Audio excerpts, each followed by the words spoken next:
सूर्य की पहली किरणें जब पूर्वी क्षितिज पर फैली तो घने जंगल के बीच बनी एक छोटी सी झोपड़ी से धुआं उठता दिखाई दिया। श्याम अपनी दिनचर्या के अनुसार जल्दी उठ गया था। उसकी आंखों में रात की नींद का कोई निशान नहीं था। वैसे भी वह पिछले कई महीनों से चैन की नींद नहीं सो पा रहा था। आज फिर वही सपना आया। श्याम ने अपने आप से कहा, अपने चेहरे पर हाथ फेरते हुए। माता जी का चेहरा। वो कह रही थी, बेटा तुम कोई अभिशाप नहीं हो। ईश्वर का दिया हुआ हर जीव इस संसार में किसी न किसी उद्देश्य से आता है। वह उठा और झोपड़ी के बाहर निकला। आसपास का नजारा वैसा ही था, शांत, सुंदर, लेकिन अकेला। पेड़ पौधे उसके एकमात्र साथी थे। पक्षी उसे देखकर भी नहीं उड़ते थे, जैसे वे जानते हों कि यह इंसान उन्हें कोई नुकसान नहीं पहुंचाएगा। आज तो बहुत सारे फल मिल गए। श्याम ने कल रात एकत्र किए गए फलों को देखते हुए कहा, वो भी कितने अच्छे अच्छे, मीठे रसीले। प्रकृति कितनी दयालु है। वो कभी किसी से भेदभाव नहीं करती। उसके मन में एक टीस उठी। काश मैं भी कोई काम कर पाता और थोड़े पैसे कमा पाता तो मैं भी स्वादिष्ट भोजन खरीद पाता, बाजार में जाकर लोगों से बात कर पाता। लेकिन वह रुक गया। उसकी आंखों में दर्द था। लेकिन क्या कर सकते हैं? मेरे कथित मनहूस होने की वजह से मुझे तो गांव से ही निकाल दिया गया है। अब तो मंदिर में जाकर प्रसाद चढ़ाना भी गुनाह हो गया है मेरे लिए। वह आकाश की ओर देखने लगा। हे भगवान, पता नहीं मुझे मंदिर गए कितने दिन हो गए हैं। कितने दिन हो गए आपके दर्शन किए। क्या सच में मैं इतना बुरा हूँ कि आपके सामने जाने का भी हक नहीं है मेरा? सूर्य अब पूरी तरह निकल आया था। श्याम ने सोचा, अभी तक शायद गांव के सभी लोग उठे नहीं होंगे। अगर मैं चुपचाप जल्दी जल्दी भगवान के दर्शन कर लूं तो शायद किसी को पता भी न चले। उसका दिल करने लगा। महीनों से वह इस इच्छा को दबाता आ रहा था। नहीं, मुझे जाना चाहिए। भगवान सबके हैं। वे कभी किसी को अपने दरबार से दूर नहीं करते। यह तो इंसानों की बनाई हुई दीवारें हैं। श्याम ने कुछ अच्छे फल चुने और एक कपड़े में बांधे। यह प्रसाद है मेरी तरफ से। जो कुछ भी मेरे पास है वो आपका ही दिया हुआ है। वह धीरे धीरे गांव की ओर चलने लगा। रास्ते में वह बार बार पीछे मुड़कर देखता था। उसका दिल जोर जोर से धड़क रहा था। क्या पता आज फिर कोई देख ले और फिर वही तमाशा हो। वह सोच रहा था, लेकिन नहीं, मुझे जाना है। मेरा भी तो कोई धर्म है, कोई आस्था है। जैसे जैसे वह गांव के पास पहुंच रहा था, उसके कदम धीमे होते जा रहे थे। मंदिर की घंटी की आवाज सुनाई दे रही थी। कितनी मधुर आवाज है। कितने दिनों बाद सुन रहा हूँ। श्याम मंदिर के करीब ही पहुंच रहा था कि अचानक सामने से मुखिया जी आते दिखाई दिए। श्याम की सांस फूलने लगी। वह चाहकर भी छुप नहीं सकता था। मुखिया की नजर श्याम पर पड़ी और उनका चेहरा तुरंत बिगड़ गया। छी छी!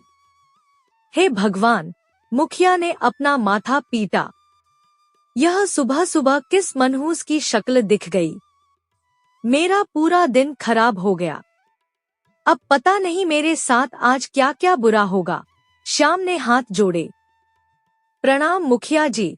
प्रणाम का भी मुंह है तेरा। मुखिया गुस्से से गरजे। अरे ओ मनहूस, तुझे कितनी बार कहा है कि इस गांव में आना तो दूर, तू इस गांव को देखेगा तक नहीं। तेरी हिम्मत कैसे हुई यहाँ आने की? पर मुखिया जी, श्याम ने कांपती आवाज में कहा, मैं तो यहाँ बस मंदिर में भगवान की पूजा करने और उन्हें यह फल चढ़ाने जा रहा था। मैंने कोई गलत काम तो नहीं किया। मुखिया का गुस्सा और भड़क गया। और क्या चाहता है तू? कि मंदिर भी बर्बाद हो जाए? तेरे वहां जाने से भगवान भी नाराज हो जाएंगे। तेरे मंदिर जाने से भला किसका भला होगा? सिर्फ अपवित्रता फैलेगी। श्याम की आंखों में आंसू आ गए। मुखिया जी, भगवान सबके हैं। वे किसी को भी अपने दरबार से दूर नहीं करते। चुप रह, मुखिया ने डांटा। तेरे जैसे अभागे के मुंह से भगवान का नाम सुनना भी पाप है। अगर तू मंदिर नहीं जाएगा तो पूरे गांव का भला होगा। समझा? श्याम ने अंतिम प्रयास किया। मुखिया जी, बस एक बार भगवान के दर्शन कर लूं। उसके बाद मैं यहाँ से चला जाऊंगा। आपकी सौगंध, लगता है तू ऐसे नहीं मानेगा। मुखिया की आंखें लाल हो गईं। अगर तू यहाँ 1 मिनट और रुका तो मैं सारे गांव वालों को बुलाऊंगा और वो सभी तुझे इतना मारेंगे कि तेरी सारी अकल ठिकाने आ जाएगी। श्याम का दिल टूट गया। उसने जमीन की ओर देखा। अगर तू मार नहीं खाना चाहता है तो इसी वक्त इस गांव से निकल जा और मुड़कर कभी मत देखना। समझा? मुखिया ने अंतिम चेतावनी दी। श्याम को मजबूरन वापस लौटना पड़ा। उसके हाथ में फलों की पोटली थी और दिल में अथाह दुहक। वापस जंगल की ओर जाते समय श्याम के कदम बहुत भारी थे। वह कभी आकाश की ओर देखता तो कभी जमीन की ओर। अगर ऐसा ही चलता रहा तो मैं कभी भगवान के दर्शन ही नहीं कर पाऊंगा, उसने अपने आप से कहा। क्या सच में मैं इतना बुरा हूँ? क्या सच में भगवान भी मुझे नहीं चाहते? फिर उसे एक विचार आया। नहीं, यह नहीं हो सकता। भगवान तो सबके पिता है। अब लगता है कि मुझे ही मिट्टी से भगवान की मूर्ति बनानी पड़ेगी। फिर घर में ही पूजा करूंगा। यह सोचकर उसके चेहरे पर हल्की सी मुस्कान आई। हाँ, यही ठीक रहेगा। इसके लिए अच्छी मिट्टी की जरूरत होगी। नदी के पास जो मिट्टी है वो सबसे अच्छी होती है। श्याम अब नदी की ओर चलने लगा। उसके कदमों में फिर से जान आ गई थी। मैं अपना मंदिर बनाऊंगा, अपना छोटा सा घर, जहां भगवान होंगे और मैं होऊंगा। कोई बीच में नहीं आएगा। श्याम अभी नदी की ओर जा ही रहा था कि अचानक उसे एक लड़की के चिल्लाने की आवाज सुनाई दी। बचाओ, बचाओ, कोई मुझे बचाओ। आवाज में असहनीय डर था। श्याम रुक गया। यह क्या? यह तो किसी के चिल्लाने की आवाज है। लगता है कोई बड़े खतरे में है। वह बिना सोचे समझे आवाज की दिशा में दौड़ने लगा। कोई भी हो, मुझे उसकी मदद करनी चाहिए। जंगल के अंदर से एक सुंदर लड़की दौड़ते हुए आ रही थी। उसके कपड़े फटे हुए थे और चेहरे पर डर की छाया थी। श्याम को देखते ही वह उसकी ओर दौड़ी। महाशय, प्लीज मुझे बचा लीजिए। उसकी आंखों में आंसू थे। मेरे पीछे कुछ डाकू पड़ गए हैं। वे मुझे पकड़ना चाहते हैं। अगर आप मेरी मदद करेंगे तो मैं आपको बहुत सारा धन दे सकती हूँ। श्याम ने उसकी घबराहट देखी। वह सच में बहुत डरी हुई थी। आप चिंता मत करिए, श्याम ने दृढ़ता से कहा। मैं आपको कुछ नहीं होने दूंगा। बस मेरे साथ आइए। श्याम ने तुरंत इधर उधर देखा और राजकुमारी को झाड़ियों के पीछे छुपा दिया। यहाँ शांत रहिए, मैं उन्हें भगा देता हूँ। कुछ ही देर में 3-4 डाकू वहां पहुंचे। वे हथियार लिए हुए थे और बहुत गुस्से में लग रहे थे। वो लड़की कहाँ गई? एक डाकू चिल्लाया। यही तो भागी थी। श्याम ने गहरी सांस ली और फिर जोर से बाघ की आवाज निकाली। गररर। डाकुओं के चेहरे सफेद हो गए। अरे, यह तो बाघ की आवाज है। एक डाकू डरकर बोला। हाँ भाई, लगता है यहाँ बाघ है। अगर अभी यहाँ से नहीं भागे तो वो लड़की तो क्या, हम भी उसका शिकार बन जाएंगे। दूसरे ने कहा। चलो साथियों, यहाँ से जल्दी भागते हैं। जान बची तो लाखों पाए, तीसरे ने चिल्लाया। सभी डाकू वहां से भाग खड़े हुए। जब डाकू चले गए तो श्याम और राजकुमारी झाड़ियों से बाहर निकले। आपका हजारों हजार धन्यवाद, राजकुमारी ने राहत की सांस लेते हुए कहा। अगर आज आप न होते तो पता नहीं मेरा क्या होता। वे लोग बहुत बुरे थे। श्याम ने विनम्रता से कहा, धन्यवाद की कोई आवश्यकता नहीं है, यह तो मेरा फर्ज था। कोई भी इंसान मुसीबत में हो तो उसकी मदद करना हर व्यक्ति का कर्तव्य है। राजकुमारी ने श्याम को गौर से देखा। उसकी आंखों में दयालुता थी, चेहरे पर सच्चाई की छाप थी। आप बहुत अच्छे इंसान लगते हैं, उसने कहा। आपका नाम क्या है? मेरा नाम श्याम है। मैं इसी जंगल में रहता हूँ। जंगल में? अकेले? राजकुमारी हैरान हुई। श्याम ने कुछ नहीं कहा। वह सच कैसे बताता कि उसे गांव से निकाल दिया गया है। तभी वहां एक आदमी दौड़ता हुआ आया। वह हांफ रहा था और चिंतित लग रहा था। राजकुमारी, आप ठीक तो हैं न? उसने राहत की सांस लेते हुए कहा। हाँ, मैं बिल्कुल ठीक हूँ, राजकुमारी ने कहा। मुझे इन्होंने बचाया है। अगर आज ये न होते तो शायद वे डाकू मुझे उठाकर ले जाते। आदमी ने श्याम को प्रणाम किया। आपका बहुत बहुत धन्यवाद, आपने हमारी राजकुमारी को बचाया। यह एहसान हम जिंदगी भर नहीं भूलेंगे। राजकुमारी, श्याम चौंक गया। आप राजकुमारी हैं? राजकुमारी मुस्कराई। हाँ, मैं इस राज्य की राजकुमारी हूँ। लेकिन आपको इससे कोई फर्क नहीं पड़ना चाहिए। आपने जो किया वो एक इंसान के लिए किया, राजकुमारी के लिए नहीं। श्याम प्रभावित हुआ। आप बहुत विनम्र हैं, लेकिन मुझे समझ नहीं आ रहा कि राजकुमारी इस घने जंगल में क्या कर रही थी। असल में हम दूसरे गांव गए थे, मंत्री ने बताया।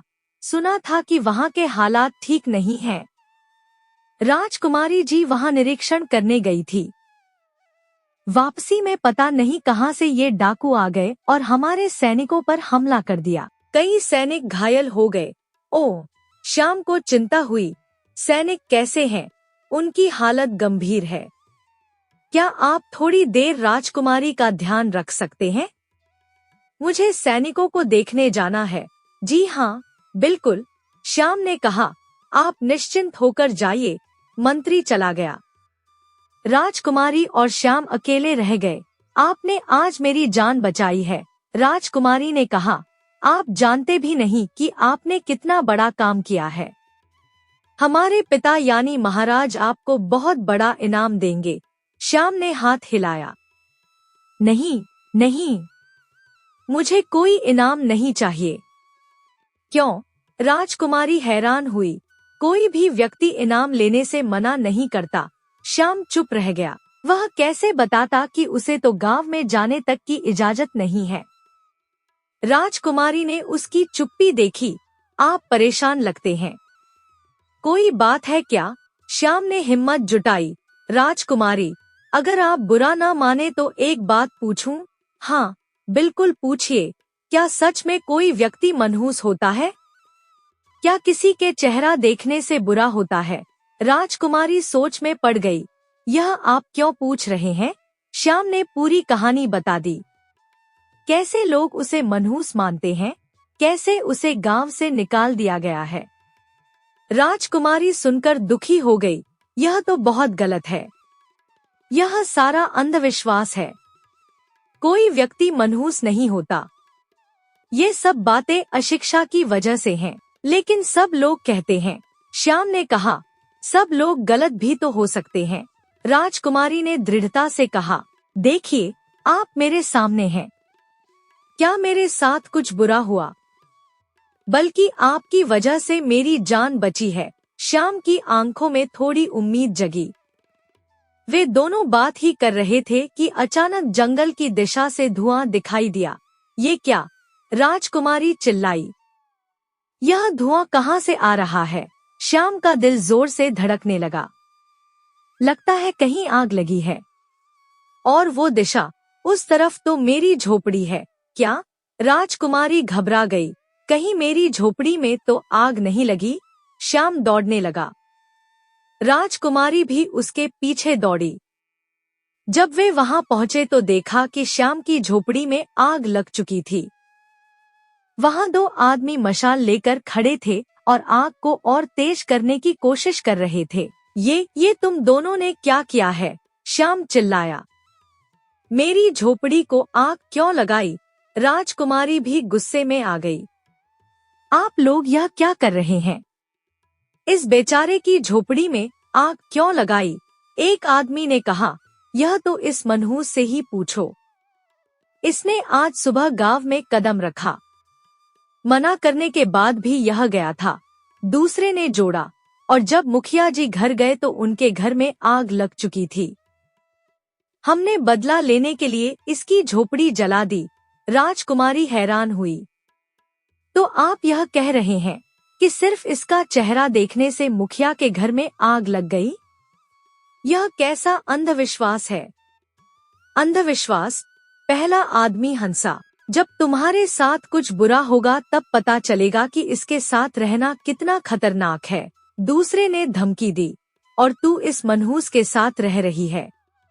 देख लेना, तेरे साथ भी कुछ न कुछ बुरा जरूर होगा। हमने अपना काम कर दिया, पहले ने कहा। अब हम चलते हैं।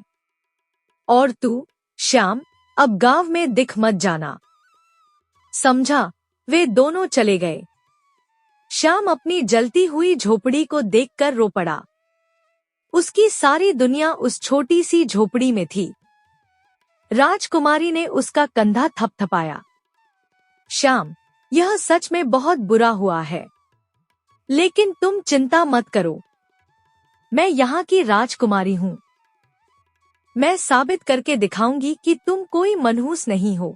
लेकिन राजकुमारी, श्याम ने कहा। कोई लेकिन वेकिन नहीं, राजकुमारी ने दृढ़ता से कहा। मनहूस जैसी कोई चीज होती ही नहीं है। तुम देख लेना। राजकुमारी के जाने के बाद श्याम अकेला रह गया। उसकी झोपड़ी अब राख का ढेर थी, लेकिन उसके दिल में एक नई उम्मीद जगी थी। शायद मुझे कभी भी उस गांव में नहीं जाना चाहिए था, उसने सोचा। अगर मैं आज वहां न गया होता तो शायद मेरी झोपड़ी न जलती। फिर उसने हिम्मत जुटाई।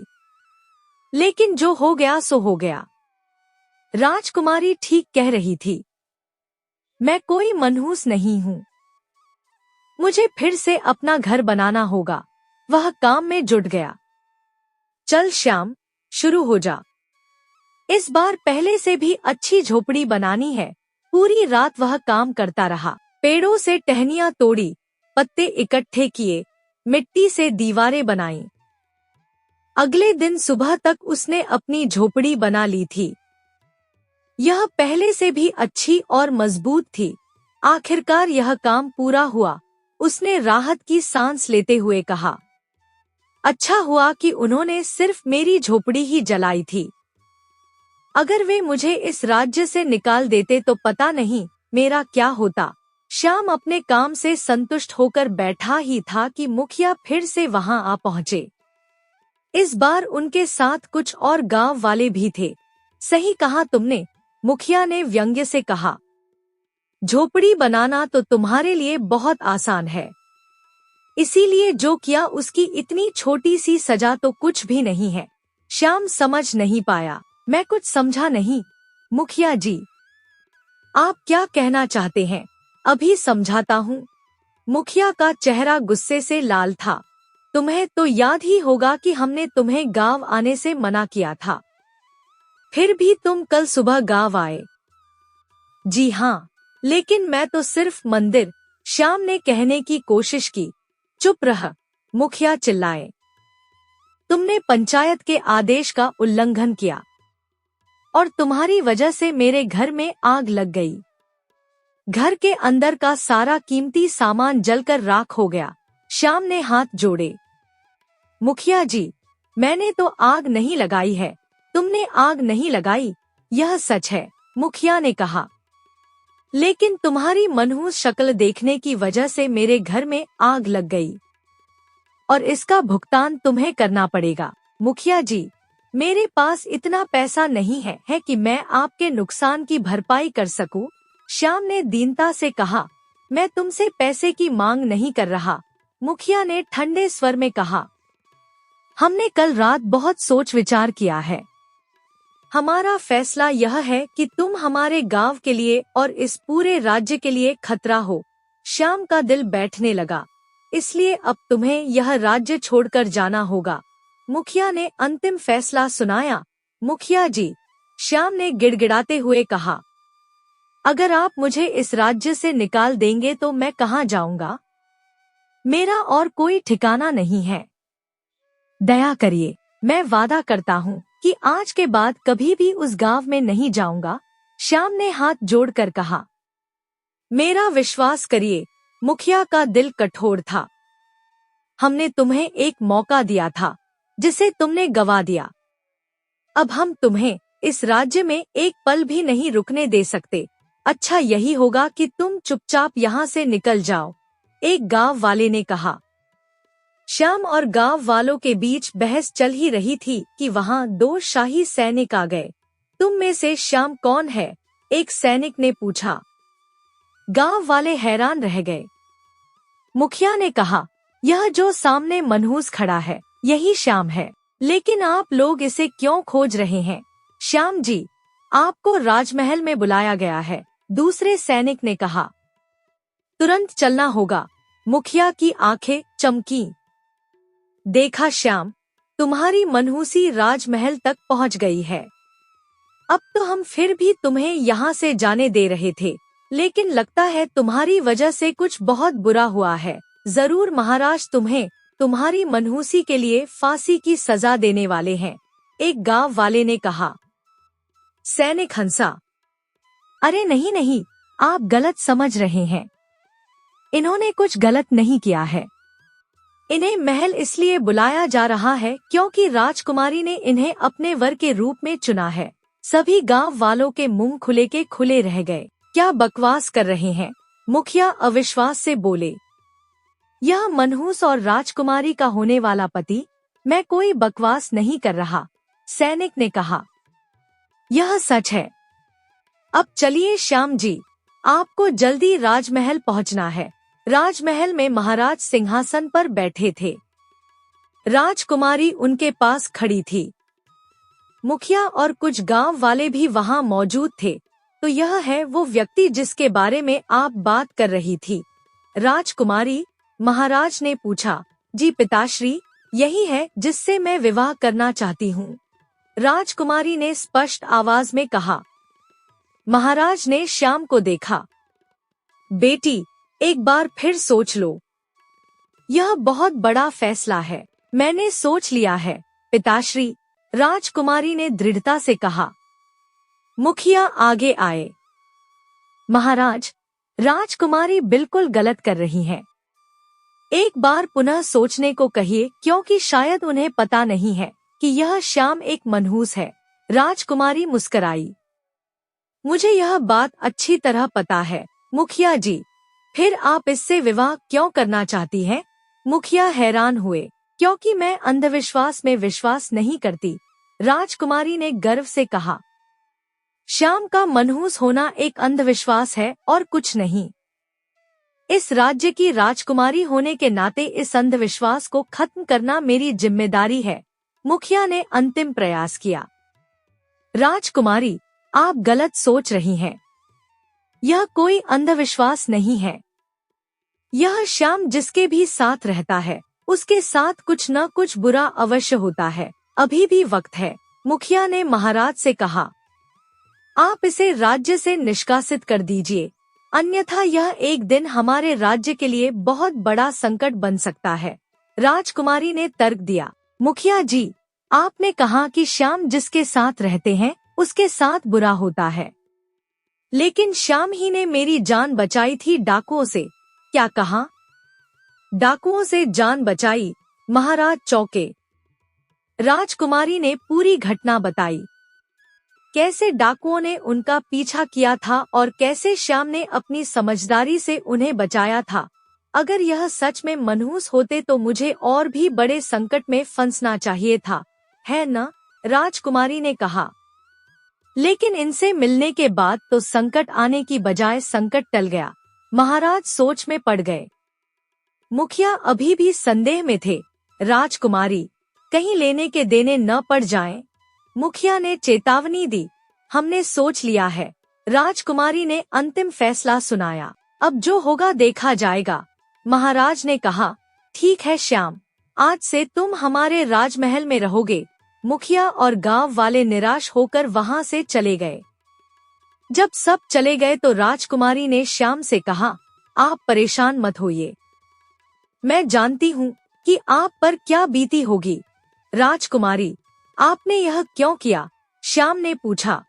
मैं तो सिर्फ आपका ऋण उतारना चाहती थी। आपने मेरी जान बचाई थी डाकुओं से, अब मेरी बारी है। राजकुमारी ने कहा, आप इतना मत सोचिए, ऐसा कुछ नहीं होगा। आप भरोसा रखिए, लेकिन अगर मेरे यहाँ रहने से कुछ बुरा हुआ तो? श्याम चिंतित था। कुछ नहीं होगा, राजकुमारी ने आश्वासन दिया।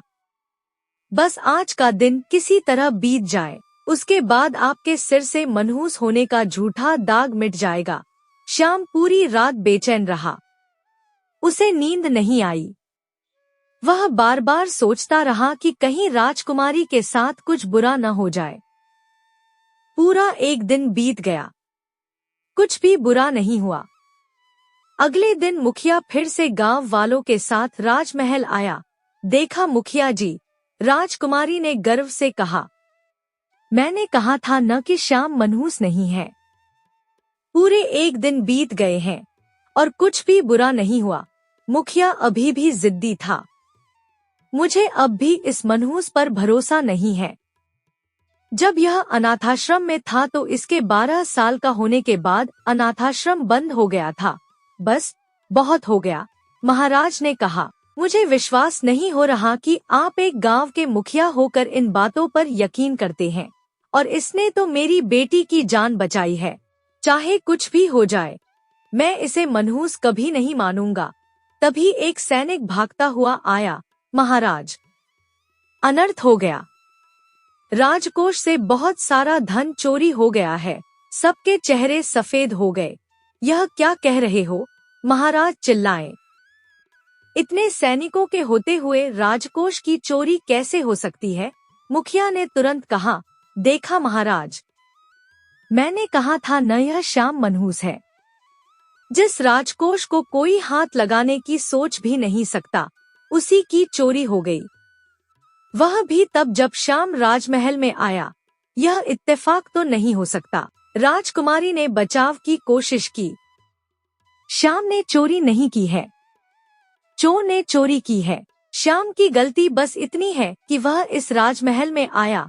मुखिया ने कहा, इसीलिए चोरी हुई। महाराज दुविधा में पड़ गए। मैं इस बात को मानना नहीं चाहता, लेकिन यह सारी घटनाएं एक तरफ इशारा कर रही हैं।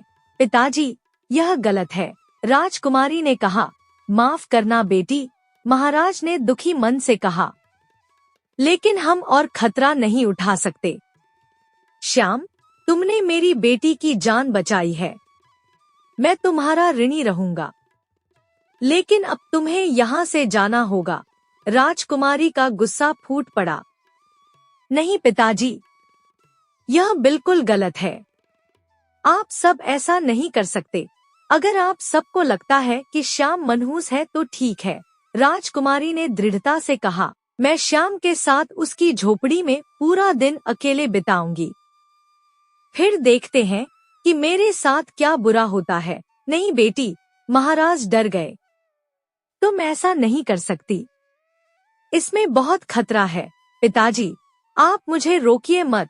राजकुमारी ने कहा, श्याम का मुझ पर बहुत बड़ा एहसान है। मुझे कुछ नहीं होगा। श्याम और राजकुमारी जंगल में श्याम की झोपड़ी पहुँचे। मुझे क्षमा करिए राजकुमारी, श्याम ने दुखी मन से कहा। मेरी वजह से आपको इतना कुछ सहना पड़ रहा है, इसमें क्षमा कैसी? राजकुमारी ने कहा, मैं समझ सकती हूँ कि आप पर क्या बीत रही होगी। रोज ताने सुनना, अकेले रहना, इन सब कष्टों के सामने तो हमारा कष्ट कुछ भी नहीं है। श्याम की आंखों में आंसू आ गए। कोई तो था जो उसे समझता था। आप चिंता मत करिए, राजकुमारी ने कहा, सब ठीक हो जाएगा। कुछ देर बाद राजकुमारी ने कहा, यहाँ खाने के लिए कुछ है? मुझे बहुत भूख लगी है, मुझे माफ करिए, श्याम ने कहा। मैं अभी आपके लिए अच्छे फल तोड़ कर लाता हूँ। आप यहीं रुकिएगा। श्याम जंगल में फल तोड़ने गया। राजकुमारी अकेली श्याम का इंतजार कर रही थी। वह झोपड़ी के आसपास का नजारा देख रही थी। श्याम ने सब कुछ बहुत सफाई से रखा था। अचानक घास से एक सांप निकला। राजकुमारी का ध्यान कहीं और था। सांप ने उसके पैर में डंक मार दिया। राजकुमारी चिल्लाई और बेहोश हो गई। कुछ देर बाद श्याम फलों की टोकरी लेकर वापस आया। राजकुमारी को बेहोश देखकर उसके हाथ से टोकरी गिर गई। राजकुमारी, यह आपको क्या हो गया? वह दौड़कर उनके पास गया। आप बेहोश कैसे हो गई? राजकुमारी, उठिए। तभी उसकी नजर राजकुमारी के पैर पर गई जहां सांप के दांत के निशान थे। हे भगवान, सांप ने काटा है। श्याम घबरा गया। मुझे राजकुमारी को अकेला नहीं छोड़ना चाहिए था। यह सब मेरी गलती है। श्याम को पता था कि जंगल में जहरीले सांप होते हैं। उसे तुरंत जहर निकालना था। उसने बिना सोचे अपने मुंह से राजकुमारी के पैर से जहर चूसना शुरू किया। कई बार चूसने के बाद राजकुमारी होश में आई। राजकुमारी, आखिरकार आप होश में आ गई। श्याम ने राहत की सांस ली। मैं कितना डर गया था। मुझे माफ कर दीजिए। यह सब मेरी वजह से हुआ। राजकुमारी ने कमजोर आवाज में कहा, आप ऐसा बिल्कुल मत सोचिए। गलती मेरी थी कि मैंने सावधानी नहीं रखी।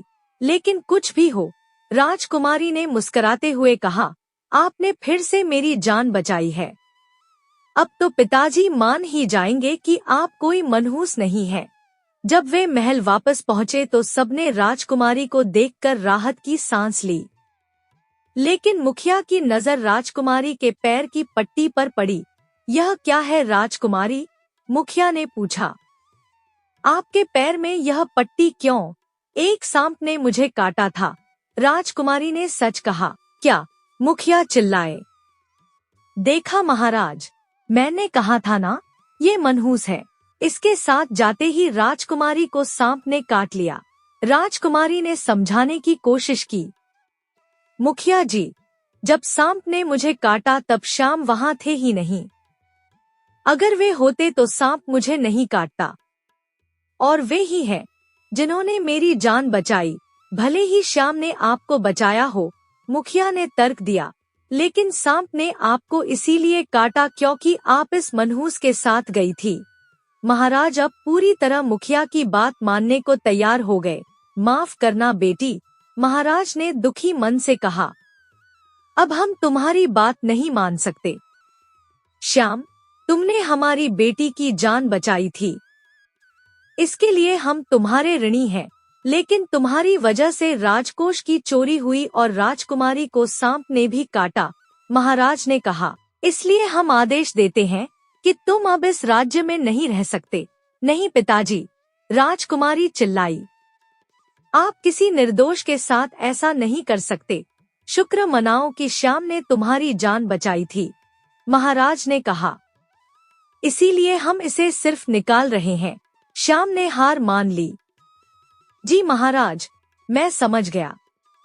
आपका धन्यवाद मुझे जाने देने के लिए। राजकुमारी रो पड़ी। नहीं श्याम, मैं आपको यहाँ से जाने नहीं दूंगी। कोई बात नहीं राजकुमारी, श्याम ने धैर्य से कहा। वैसे भी मैं अकेला रहता आया हूँ, लेकिन अब आप अपना ध्यान रखिएगा। अब मैं आपको बचाने के लिए नहीं आ सकूंगा। किस्मत ने चाहा तो हम फिर मिलेंगे, श्याम ने अंतिम बार कहा और राज्य छोड़ दिया। श्याम के जाने के 1 महीने बाद गांव में शांति थी। मुखिया और गांव वाले खुश थे। कितना अच्छा लग रहा है, मुखिया ने कहा। उस मनहूस के जाने के बाद कितनी शांति है। सही कह रहे हैं, एक गांव वाले ने कहा। पूरा महीना बीत गया, कुछ भी बुरा नहीं हुआ। तभी राजमहल से एक घोषणा आई। सुनो सुनो, सभी को सूचित किया जाता है कि पड़ोसी राज्य के राजा ने युद्ध की घोषणा की है। जल्दी ही युद्ध होगा। सब अपनी सुरक्षा का प्रबंध करें। गांव वालों के चेहरे सफेद हो गए। यह क्या? मुखिया घबरा गए। युद्ध? वे तो बहुत शक्तिशाली हैं, हम कैसे जीतेंगे? वे सब महाराज के पास गए। महाराज, यह क्या हो गया? मुखिया ने पूछा। उन्होंने युद्ध की घोषणा कर दी है, महाराज ने दुहक से कहा। उनकी सेना हमसे 5 गुना बड़ी है। 5 गुना बड़ी सेना। गांव वाले डर गए। तब तो हम हार जाएंगे, राजकुमारी ने व्यंग्य से कहा। अब शाम तो है नहीं। इस युद्ध का इल्जाम किस पर लगाएंगे? किसे मनहूस कहेंगे? मुखिया चुप रह गए। अगले दिन पड़ोसी राज्य से एक दूत आया। महाराज को दूसरे राज्य के महाराज का संदेश है। दूत ने कहा, हमारे महाराज ने युद्ध रोक दिया है। वे शांति संधि करना चाहते हैं। सबको बड़ी राहत मिली। लेकिन क्यों? महाराज ने पूछा। अचानक उनका मन कैसे बदल गया? हमारे सलाहकार ने उन्हें समझाया, दूत ने कहा। सलाहकार ने कहा कि युद्ध से सिर्फ नुकसान होता है। आपके सलाहकार का नाम क्या है? महाराज ने पूछा। हम उनका धन्यवाद करना चाहते हैं। उनका नाम श्याम है, दूत ने कहा। श्याम? सबके मुंह से एक साथ निकला। जी हाँ, दूत ने बताया। वे 1 महीने पहले हमारे राज्य आए थे। बहुत ही अच्छे और समझदार इंसान हैं। सबकी मदद करते हैं। क्या उनके आने से कोई दुर्घटना हुई? मुखिया ने डरते डरते पूछा। दूत हंसा। दुर्घटना? बिल्कुल नहीं। उल्टे जहाँ कोई मुसीबत होती है, वे वहाँ मदद करने पहुँच जाते हैं। एक दिन तो हमारे महाराज एक निर्दोष को फांसी देने वाले थे, दूत ने आगे बताया।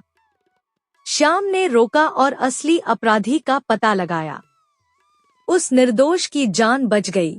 वे पहले व्यक्ति थे जिन्होंने हमारे महाराज से ऊंची आवाज में बात की, दूत ने गर्व से कहा। कि बिना सोचे समझे किसी को सजा नहीं देनी चाहिए। महाराज सुनकर दंग रह गए। उनकी बुद्धि देखकर हमारे महाराज ने उन्हें अपना सलाहकार बना लिया, दूत ने कहा। वे सच में बहुत अच्छे इंसान हैं, लेकिन आप लोग उन्हें मनहूस क्यों कह रहे थे? दूत ने पूछा। राजकुमारी ने सारी कहानी बताई।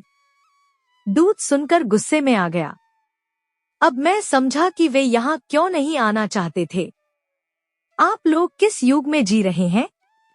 अब भी अंधविश्वास में विश्वास करते हैं?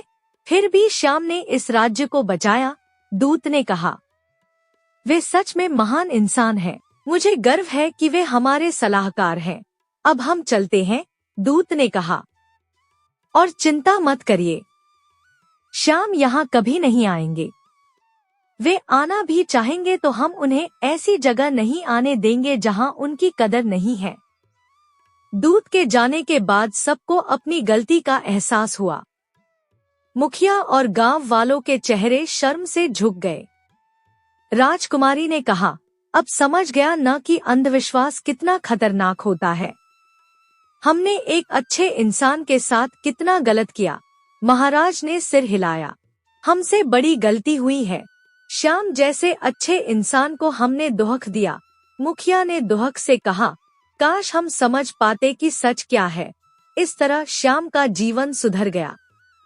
दूसरे राज्य में उसे इज्जत मिली और उसके पुराने राज्य में लोगों को अपनी गलती का एहसास हुआ। श्याम के माथे पर लगा मनहूसी का झूठा दाग हमेशा के लिए मिट गया। सच की जीत हुई और अंधविश्वास की हार। यह कहानी हमें सिखाती है कि अंधविश्वास कितना खतरनाक होता है।